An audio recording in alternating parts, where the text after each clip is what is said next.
आप आशा है अच्छे होंगे। तो ये जो है हमारा 11th क्लास का जो है चैप्टर जो है ये 4 चल रहा था, और चैप्टर 4 हमारा था मोशन इन ए प्लेन, तो हम ये देख रहे थे। ठीक है। तो मोशन इन ए प्लेन में हम जो है पहले तो जो है 2 डायमेंशन मोशन है इसके बारे में चर्चा कर चुके थे। उसके बाद में जो है आपका जो पोजीशन वेक्टर या जो डिस्प्लेसमेंट वेक्टर है अपन ने ये देखा था, del R equal then R dash minus जो है आर, ये फाइनल पोजीशन और जो है इनिशियल पोजीशन के बेस पे अपन ने ये चीज़ें देख ली थी। और उसके बाद जो महत्वपूर्ण चीज़ थी ये था वेक्टर और स्केलर क्वांटिटी वाला। वेक्टर क्या होते हैं ये मैंने आपको बताया था, साथ में उनके एग्जांपल्स है ना। स्केलर क्या होते हैं उनके जो है एग्जांपल्स क्या थे, तो हम वेक्टर पर ही चर्चा कर रहे थे, तो उसी को हम कंटिन्यूअस आगे बढ़ाते हैं। तो वेक्टर के बारे में अपन ने देखा था, कुछ डेफिनेशन देख ली थी कि वेक्टर को कैसे रिप्रेजेंट करते हैं और वेक्टर को किस ढंग से इसको शो किया जाता है ना। और उसके बाद में अपन ने ये देखा कि यदि अगर मान लीजिए हमें इक्वल वेक्टर बताना है, दो वेक्टर कब इक्वल होते, तो ए इक्वल बी जब सेम मैग्नीट्यूड है सेम डायरेक्शन है तो था। अब हम देखें कि भाई जो है जो अगर कोई वेक्टर है ना, वो अपोजिट है ना, अपोजिट कब होगा है ना। यदि अगर ये बताना है तो मान लीजिए कि यदि अगर एक वेक्टर हमने यहाँ से बनाया ए वेक्टर, और यदि अगर उसका हम डायरेक्शन को अगर चेंज कर रहे हैं तो ये माइनस ए वेक्टर हो जाता है। तो अपन ने जैसे मान लीजिए एक वेक्टर यहाँ पे बी बनाया, उसका अपोजिट डायरेक्शन बनाएंगे तो माइनस बी, तो ये अपोजिट वेक्टर हो जाएगा। ठीक है भाई, इक्वल भी है और साथ में ये अपोजिट वेक्टर भी है। तो एक ये बात हो जाएगी। दूसरे हम ये चर्चा कर रहे थे कि भाई जो वेक्टर्स होते हैं उनको ऐड कैसे करते, तो आपने देखा था कि यदि अगर पहले जो है आप ओ से लेकर ए जो है एक वेक्टर बनाते हैं है ना, और फिर मान लीजिए ए से बी मान लीजिए एक वेक्टर बनाते हैं, और ओ से यदि अगर इसको ज्वाइनिंग कर देते हैं तो ये रिजल्टेंट आर वेक्टर बन जाता है और वेक्टर ए प्लस बी हो जाता है। तो इसमें मैंने आपको ये भी बताया था कि जो वेक्टर अगर हम जोड़ते हैं तो जोड़ने के जो है दो मेथड है। तो आपको ये बताया था, एक होता है ट्रायंगल है ना, ट्रायंगल लॉ ऑफ जो है वेक्टर एडिशन। ठीक है, एक होता है triangle law of vector addition और दूसरा होता है पैरेललोग्राम है ना, parallelogram of law of vector है ना, parallelogram law of vector addition. ठीक है, ये दो होते हैं। ठीक है भाई, तो ये दो लॉ ये लिए जाते हैं। ठीक है, तो ये हो गया, तो इसको हम अभी देखेंगे। उसके पहले यदि अगर मान लीजिए हमें वेक्टरों को माइनस करना है तो कैसा करेंगे। तो जैसा आपको मालूम है कि जो वेक्टर होता है ये ऑलवेज ऐड होते हैं है ना, वेक्टर हमेशा ऐड हो सकते हैं उसमें। तो अगर हमें मान लीजिए माइनस करना है तो उस केस में हमें क्या करना पड़ेगा, अपोजिट डायरेक्शन में वेक्टर बनाना पड़ेगा। तो मान लीजिए हम दो वेक्टर है, वेक्टर मान लीजिए एक ए वेक्टर है और एक दूसरा वेक्टर बी है, और हम इनको सब्ट्रैक्ट करना चाहते हैं तो क्या हो जाएगा, वेक्टर ए होगा और प्लस ये वेक्टर बी, ये ऐड होते हैं। बट यदि अगर मान लीजिए हम क्या करें, इसका डायरेक्शन को बदल दें, पहले वेक्टर बी बनाए उसका डायरेक्शन बदल देते हैं और बाद में हम इनको ऐड करते हैं। ठीक है भाई, तो ये माइनस बी वेक्टर ऐसा शो हो जाएगा, तो वेक्टर ए और माइनस क्या होगा वेक्टर बी, इस तरीके से ये शो हो जाएगा। तो ये तो हो गया कि भाई ये जो है वेक्टर ए और मान लीजिए बी वेक्टर है उनको सब्ट्रैक्ट कैसे करें, माइनस कैसे करें। तो इसको समझने के लिए अपन डायग्राम में कैसे बनेगा तो अपन इसको समझ सकते हैं आसानी से। तो यहाँ पे आप देख लें, जैसे इसके लिए क्या हो गया, मान लो जैसे एक वेक्टर ए है ना, मान लीजिए ओ से जो है ए एक वेक्टर बनाया, दूसरा फिर एक जो वेक्टर है दूसरा वेक्टर बी बनाया, मान लीजिए ए से बी एक दूसरा वेक्टर ये बी वेक्टर बना लिया। अब चूंकि ए और बी दो वेक्टर है तो इसका रिजल्टेंट क्या हो जाएगा, वेक्टर ए प्लस बी हो जाएगा। ठीक है, अब आपको ये तो मालूम है कि भाई जो बी वेक्टर है ना, ये इस डायरेक्शन का है, तो यदि अगर मैं इसके अपोजिट डायरेक्शन में यानी इस और बना दूं तो ये क्या हो जाएगा, माइनस बी वेक्टर होगा। अब ये हमें एक वेक्टर जो है आप मिल गया a और दूसरा वेक्टर मिल गया -b। अब हम इसको सीधा इससे ऐड कर देते हैं, तो यहाँ से हमें कौन सा वेक्टर मिल जाएगा, vector a minus vector b। ठीक है भाई, क्लियर है। तो इस तरीके से वेक्टर हमेशा ऐड होते हैं, और यदि अगर मान लीजिए उसको सब्ट्रैक्ट करना है तो पहले एक वेक्टर बना के फिर उसका अपोजिट वेक्टर बनाएंगे और बाद में उसको क्या कर देंगे, जोड़ देंगे। तो इस तरीके से जो है आपका वेक्टर सब्ट्रैक्शन होगा। ओके, क्लियर है। अब जो वेक्टर एडिशन है उसकी दो महत्वपूर्ण जो है प्रॉपर्टीज़ है, ये अपन देखते हैं। और वो जो प्रॉपर्टीज़ है वो कहलाती है इसको लॉ को फॉलो करती है। ये जो दो लॉ है इनको फॉलो करते हैं, और ये एक लॉ कहलाता है कम्यूटेटिव लॉ, है ना। एक लॉ कहलाता है कम्यूटेटिव लॉ, है ना। और एक दूसरा लॉ कहलाता है एसोसिएटिव लॉ। तो वेक्टर का जो एडिशन है ना, वो इन दोनों लॉ को फॉलो करता है। ये बहुत महत्वपूर्ण चीज़ है।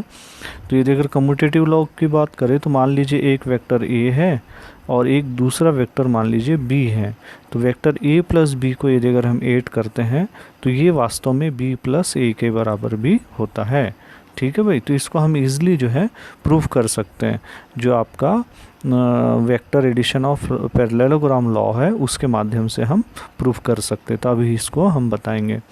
और दूसरा वाला है एसोसिएटिव लॉ। तो एसोसिएटिव लॉ में क्या होता है, तीन वेक्टर हो सकते हैं। तो मान लीजिए वेक्टर a और वेक्टर b प्लस c अगर हम ले रहे हैं तो ये क्या हो जाएगा, वेक्टर a प्लस b हो जाएगा एक ब्रैकेट में, और ये बराबर हो जाएगा प्लस c के बराबर हो जाएगा।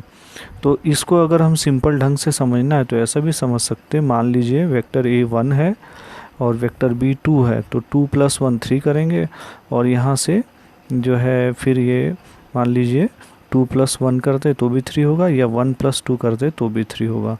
ये ऐसा इसमें भी करते हैं। मान लीजिए 1 है a और b 2 है और c 3 है, तो पहले जो है ब्रैकेट सॉल्व करते हैं। तो 2 + 3 जो है ये यहाँ पे 5 हो जाएगा और 1 6 होगा, और यहाँ से 1 ले लेंगे और पहले b को जोड़ देते हैं तो ये 3 हो जाएगा, और बाद में इसको 3 ले लेंगे तो भी 6 होगा। तो इस तरीके से कम्यूटेटिव लॉ जो है और एसोसिएटिव लॉ वेक्टर एडिशन के लिए इस तरीके से ये फॉलो करता है। तो ये एक इम्पॉर्टेंट प्रॉपर्टी इसकी ये बताई जाती है। ये लॉ दोनों वेक्टर एडिशन के लिए होल्ड करते हैं। ठीक है भाई। इसके बाद में और वेक्टर की कुछ प्रॉपर्टीज़ होती हैं। एक जो बनाया जाता है वो बनाया जाता है ज़ीरो वेक्टर। ठीक है भाई। तो जीरो वेक्टर क्या होता है, ज़ीरो वेक्टर मान लीजिए हम जीरो से ऐसा शो कर सकते हैं।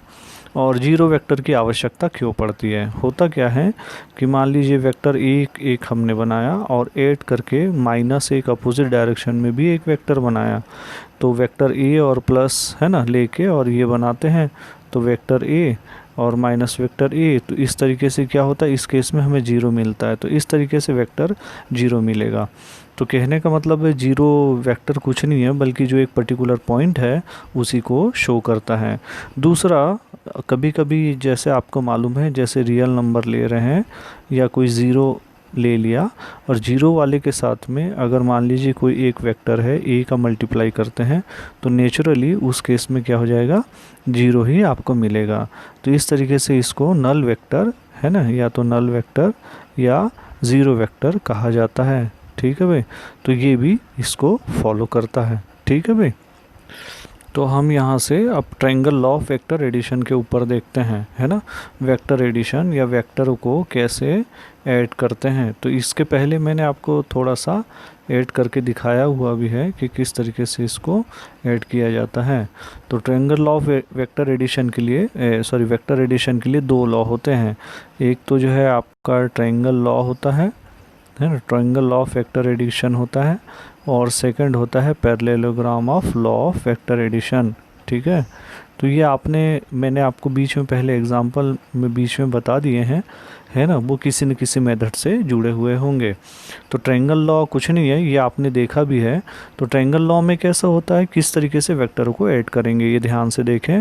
तो पहले क्या करेंगे, मान लीजिए हमें वेक्टर a और वेक्टर b को जोड़ना है, a + b को जोड़ना है मान लीजिए। तो ट्रायंगल लॉ से यदि अगर जोड़ते हैं तो पहले ओ से लेकर मान लीजिए ए एक वेक्टर हमने बना लिया। अब मान लीजिए ओ से लेकर ए एक वेक्टर बना है, ए वेक्टर, और फिर जो है एक दूसरा वेक्टर मान लीजिए हमने बी बना लिया, ए से बी एक दूसरा वेक्टर बना लिया। और यदि अगर हम यहाँ से इसको ज्वाइन कर देते हैं तो vector R equal then vector A plus क्या हो जाएगा, बी हो जाएगा। ठीक है भाई। तो इस तरीके से ये जो है आपका triangle law of vector addition कहलाता है। ठीक है। इस वाले में आप ये ध्यान दें कि जो पहले वाला जो वेक्टर होता है ए, तो आपने यहाँ से लेकर एक वेक्टर ये बना लेते हैं। उसके बाद में जब आपको दूसरा वाला वेक्टर बी वेक्टर को यदि अगर आपको इसको जोड़ना है तो ये जो सेकंड वाला वेक्टर है उसका जो हेड होता है उस पे जो बी वाला वेक्टर होता है उसका टेल रखा जाता है, और उसके बाद फिर यहाँ से इसको जो है बना दिया जाता है। तो और बाद में फिर ओ पॉइंट से इसको ज्वाइनिंग कर देता है। तो इस तरीके से ये रिजल्टेंट मिल जाता है। रिजल्टेंट आर इक्वल देन ए प्लस बी होता है। तो ये आप इसमें ध्यान दें कि ट्रायंगल लॉ में एक पॉइंट से दूसरे पॉइंट को ये रखा जाता है, हेड और टेल से रखा जाता है। और दूसरा वाला लॉ है पैरेललोग्राम ऑफ वेक्टर एडिशन। तो इसके नाम से क्लियर है, पैरेललोग्राम मतलब पैरेललोग्राम जैसा बनेगा। ठीक है। तो ये कैसा बना है, तो ये आप देख ले इस तरीके से। मान लीजिए एक पैरेललोग्राम वेक्टर ए एक ले लिया और वेक्टर बी ले लिया। ठीक है। तो इसमें आप ये ध्यान देंगे कि दोनों का जो पॉइंट हो रहा है ये कॉमन हो रहा, वेक्टर ए का भी पॉइंट ए कॉमन हो रहा और बी वेक्टर का भी पॉइंट क्या हो रहा है, ये कॉमन हो रहा। जबकि ट्रायंगल लॉ में ये पॉइंट कॉमन नहीं था, है ना। तो उसके बाद क्या करेंगे, एक वेक्टर ए बना लिया, बी वेक्टर बना लिया, और बीच में इसका ये रिजल्टेंट इस तरीके से बनाया, है ना। दोनों को ये बीच में जो है रिजल्टेंट बनाया। तो अब क्या कर दिया, मान लीजिए ये बी वाला वेक्टर का, तो इधर एक साइड ये बी बना ली। ठीक है भाई। अब यदि अगर मैं रिजल्टेंट बनाऊंगा तो रिजल्टेंट ए और बी, तो इसका रिजल्टेंट ये क्या होगा, आर होगा। तो आर इक्वल देन क्या होगा, वेक्टर ए प्लस क्या हो जाएगा, वेक्टर बी हो जाएगा। ठीक है भाई। तो ये अपन ये कह सकते हैं कि पैरेललोग्राम वाले में ट्रायंगल लॉ भी पहले से छुपा हुआ है। और अगर इसको यदि अगर इसको मैं आगे बढ़ाता हूँ तो ये इसकी पैरेलल साइड है, तो ये भी ए होगा। तो कहने का मतलब फिर से बी और ए, तो बी प्लस ए भी अगर मैं यहाँ पे लेता हूँ तो ये फिर से क्या हो जाएगा, ये फिर से कम्यूटेटिव लॉ जो हमने देखा था उसको भी फॉलो करता है। तो इस तरीके से इनको जो है आपस में ऐड किया जा सकता है। तो ये दूसरा वाला लॉ जो है ये है आपका पैरेललोग्राम ऑफ वेक्टर एडिशन। ठीक है भाई। तो ये दो लॉ है, इन लॉ के जरिए जो है जोड़े जाता है। अभी तक जितने वेक्टर हैं हमने इसी मेथड से जोड़े हुए होंगे। अगर नंबर ऑफ वेक्टर ज़्यादा है तो भी हमने इसी ढंग से उसको जोड़े थे। आपने देखा था मल्टीपल वेक्टरों को जोड़ना है तो भी हम इसी मेथड से जोड़े हुए थे। ठीक है भाई। नेक्स्ट में है आपका जो है resolution of vector, resolving of two vector. ठीक है भाई। तो मान लीजिए यदि अगर आपको वेक्टर दिए हुए हैं, है ना, तो यदि अगर मान लीजिए कि कोई एक वेक्टर मान लीजिए ए आपको ही दिया हुआ है ना, और ए वेक्टर को आपको मान लीजिए दो वेक्टर, वेक्टर ए और वेक्टर बी, ये दोनों के टर्म्स में बताना है। तो फिर हम किस तरीके से बता सकते हैं, तो इस केस में क्या होगा, वेक्टर ए है ना, वेक्टर ए की भी वैल्यू और बी की वैल्यू दोनों ऐड करने के बाद वेक्टर ए के बराबर होना चाहिए। तो इसके लिए हम क्या कर सकते हैं, मान लीजिए वेक्टर ए की वैल्यू ज़्यादा है, तो इस केस में मान लीजिए है ना कोई एक रियल नंबर ले लिया। मान लीजिए रियल नंबर मैंने कह दिया कि भाई लेमडा, तो लेमडा के साथ में क्या ए का मल्टीप्लाई कर दूंगा। तो हमें जितना रिक्वायरमेंट का, ये लेमडा जो है यहाँ पे रियल नंबर है, रियल नंबर जैसे 1 है 2 है ना। मान लीजिए वेक्टर ए 5 यूनिट का है ना, 5 मीटर का है मान लीजिए। तो लेमडा की जो है हमें वैल्यू लेनी पड़ेगी उसी हिसाब से। मान लीजिए 2 ले लिया मैंने, है ना, तो 2a हो जाएगा, या मान लीजिए लेमडा ए हो जाएगा। तो ये इसमें इतनी वैल्यू को हमें ऐड करना पड़ेगा, है ना। अब ऐसा ही यदि अगर मान लीजिए एक दूसरा जो वेक्टर ले रहे हैं, मान लीजिए वेक्टर बी है, ये छोटा है, वेक्टर बी भी ये भी स्मॉलर है, तो इसमें भी हमें कुछ नंबर को मल्टीप्लाई करना पड़ेगा। मान लीजिए हमने म्यू का मल्टीप्लाई करें, ये भी रियल नंबर है मान लो, है ना। तो समझने के लिए मान लीजिए जैसे ये 2 था, लेमडा है ये 2 था, तो म्यू मान लीजिए यहाँ से कितना हो रहा है, 3 हो रहा है। ठीक है, म्यू जो है यहाँ पे 3 हो रहा है। तो क्या हो गया, यहाँ पे 3 + 2 करेंगे तो ये 5 हो जाएगा इस तरीके से। ठीक है, तो यहाँ पे लेमडा ए हो गया, और यहाँ से म्यू क्या हो गया, म्यू यहाँ पे बी हो गया। तो इस तरीके से अब यदि अगर यहाँ पे एक वेक्टर हमने रिक्वायर्ड था ओ से लेकर क्यू तक का लेमडा ए बनाया, और क्यू से लेकर पी तक का, तो ये triangle law of vector addition ही है। यहाँ से म्यू भी हो गया, और दोनों के जगह ज्वाइनिंग कर दिया तो क्या हो गया, वेक्टर ए बन गया। तो कहने का मतलब है वेक्टर ए बराबर एच1 में क्या हो गया, ये हो गया आपका लेमडा ए प्लस हो गया म्यू और बी। तो इस तरीके से हम इसको शो करेंगे। तो ये क्या हो रहा है, ये जो एक वेक्टर है, ये वेक्टर ये 2 पार्ट में हो रहा है, तो इसी वजह से इसको बोला जाता है रिसॉल्विंग ऑफ, है ना, resolving of 1 vector into 2 vectors. 2 vector में इस तरीके से कंपोनेंट में रिसॉल्व करना कहलाता है। तो कंपोनेंट जो है अलग अलग प्रकार के हो सकते हैं। यदि अगर मान लीजिए कोई जो है कोई ऑब्जेक्ट है, बॉडी है, एक एग्जांपल जैसे हम बताते हैं, मान लीजिए ये एक्स डायरेक्शन हो रहा और ये वाई डायरेक्शन हो रहा है, प्रोजेक्टाइल मोशन में हम देखते हैं। अब किसी ऑब्जेक्ट को हमने थ्रो किया है ना, तो मान लीजिए ये इनिशियल वेलोसिटी u से हमने इसको थ्रो कर दिया, तो अब क्या होगा, ये कुछ एंगल बनाए हुए हैं, इनिशियल वेलोसिटी u है, तो इस केस में ये 2 कंपोनेंट हो जाएंगे। एक तो ये जो ज़मीन से लग के होगा तो इसको हॉरिजॉन्टल कंपोनेंट कहा जाता है, इसको u cos थीटा बोलेंगे, और ये वर्टिकल होता है तो u sin थीटा, है ना। इन 2 कंपोनेंट से मिलके बना हुआ हो सकता है, यानी ये जो u है ये क्या हो जाएगा, 2 कंपोनेंट आपका u जो है sin थीटा और प्लस क्या हो जाएगा u, है ना, cos थीटा से मिलके बना हुआ हो सकता है। तो इस तरीके से ये रिसॉल्विंग कहलाता है, मतलब एक वेक्टर को 2 भाग में विभक्त करना या डिवाइड करना। ठीक है भाई, तो ये इसी आधार पे हम जो है अभी अपन ने देखा था कि जो है एंगल अगर लेते हैं मान लीजिए, और कोई एक वेक्टर है, तो इसको हम क्या कर सकते हैं, 2 पार्ट में रिसॉल्व कर सकते हैं। तो आप यहाँ पे और भी कुछ वेक्टर देख रहे हैं, जैसे ये आई वेक्टर देख रहे हैं और ये एक जे देखते हैं। तो ये वेक्टरों को जो है ये विशेष नाम दिया जाता है, इन वेक्टरों को विशेष नाम दिया जाता है ना। तो ये जो है ये आपके कहलाते हैं यूनिट वेक्टर, है ना। ये जो है पर्टिकुलर कोऑर्डिनेट्स को बताने के लिए इस्तेमाल होते हैं, और ये जो है आपके ये जो आई जे और के हैं ये आपके कहलाते हैं यूनिट वेक्टर।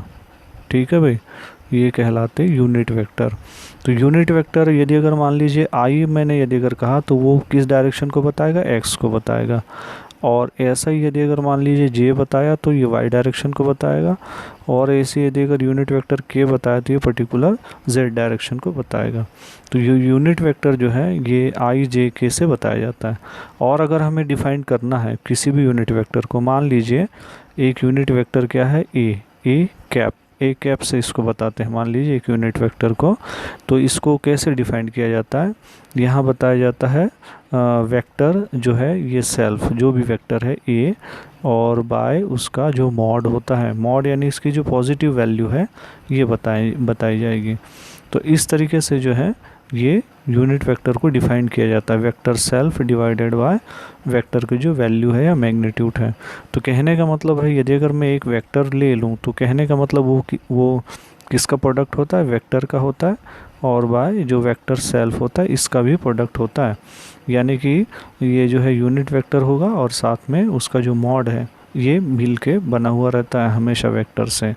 तो ये ध्यान दें कि एक्स डायरेक्शन में हमेशा आई, वाई डायरेक्शन में जे, और जो है जेड डायरेक्शन में के होता है। और ये ध्यान दें कि ये एक दूसरे के ऊपर क्या होते हैं, परपेंडिकुलर होते हैं, 90 डिग्री होते हैं, है ना। तो ये काफ़ी महत्वपूर्ण चीज़ है। ठीक है भाई, तो अब मान लीजिए हमारे पास एक वेक्टर जो है मान लीजिए हमने एक वेक्टर ए लिया हुआ है, और ए को जो है हमको कंपोनेंट में रिसॉल्व करना है। तो यदि अगर मान लीजिए एक्स डायरेक्शन में जा रहा है ना, तो अपन क्या बता सकते हैं उसको, ए एक्स आई बता सकते हैं। और यदि अगर वाई डायरेक्शन में जा रहा है तो क्या बता सकते हैं, ए वाई जे से हम ये ऐसा शो कर सकते हैं। तो ये जो है ए वेक्टर को अब हम क्या बता सकते हैं, ए एक्स आई, है ना, ये कंपोनेंट में रिसॉल्व हो गया। और ए वाई और जे, क्योंकि मोशन इन्हें हम क्या पढ़ रहे हैं, मोशन इन्हें प्लेन, तो प्लेन में क्या होगा एक्स और वाई, ये दोनों डायरेक्शन अब मिलेगा, पहले केवल एक ही था। और मान लीजिए इसके साथ में क्या बन रहा है, एंगल जो है ये थीटा बन रहा है। तो थीटा आप ध्यान से देखें तो ये वाला कंपोनेंट क्या है, ये लगा हुआ है इस एंगल से, तो इसको हॉरिजॉन्टल कंपोनेंट कहा जाता है। चूँकि ये लगा हुआ है इसलिए ये हॉरिजॉन्टल कंपोनेंट कहलाएगा।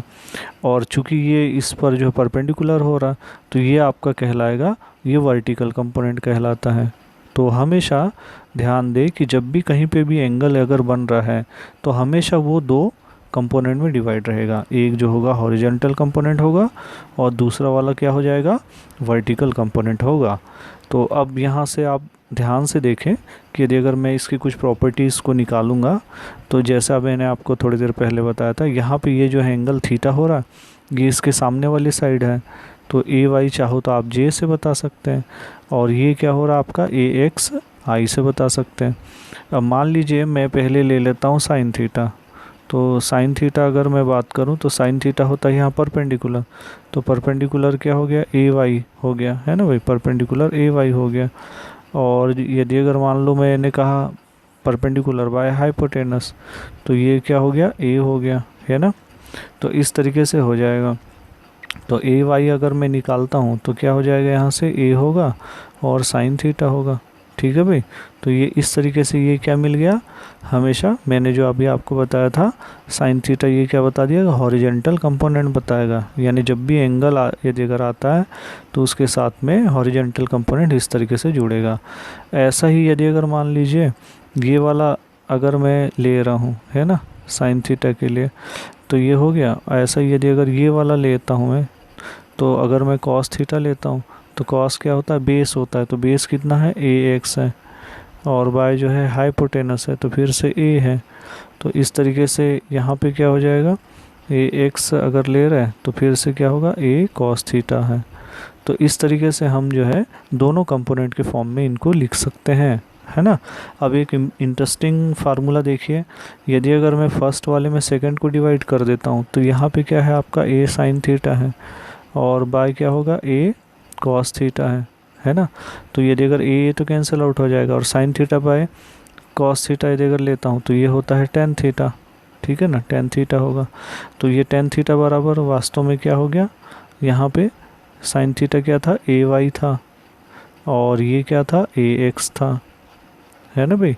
तो टेन थीटा बराबर हमको क्या मिल गया, वास्तव में ये मिल गया यहाँ पे ए वाई बाय ए एक्स, ठीक है। तो यदि अगर हमें मान लीजिए कि एक्स डायरेक्शन और वाई डायरेक्शन में कोई वेक्टर यदि अगर दिए हैं तो उनके बीच का हम एंगल इस तरीके से निकाल सकते हैं, ठीक है भाई। तो इस तरीके से अपन यहाँ पे देखते हैं। तो नेक्स्ट टाइम में ज़रूर से हम देखेंगे कि इसका न्यूमेरिकल्स क्वेश्चन किस तरीके से हो सकता है। तो ये दो तीन ढंग से बनते हैं, उसमें से एक मेथड ये भी होता है। तो नेक्स्ट टाइम में हम इसका न्यूमेरिकल सॉल्व करेंगे, और जो कुछ एक आध प्रॉब्लम देखेंगे कि यदि अगर मान लीजिए हम कोई एक पर्टिकुलर, जैसे रेन हो रही है, तो हमको जो है अम्ब्रेला को किस डायरेक्शन में होल्ड करके रखना है ताकि हमें जो है बरसात से बच सके, रेन से बच सकें। तो उससे रिलेटेड ये जो एंगल है, यानी वेक्टर क्वांटिटी के भी लिए एंगल, ये जो है इम्पॉर्टेंट फैक्टर होता है, ठीक है भाई। तो आप जो है ये चैप्टर को देख लें और जो है इसके जो है नोट्स बनाएं और इसको पढ़ें। यदि अगर आपको कोई प्रॉब्लम है तो आप जो है पर्टिकुलर व्हाट्सएप नंबर पे कमेंट्स करके ज़रूर बता दें कि आपको कहाँ प्रॉब्लम हो रही है। ओके भाई।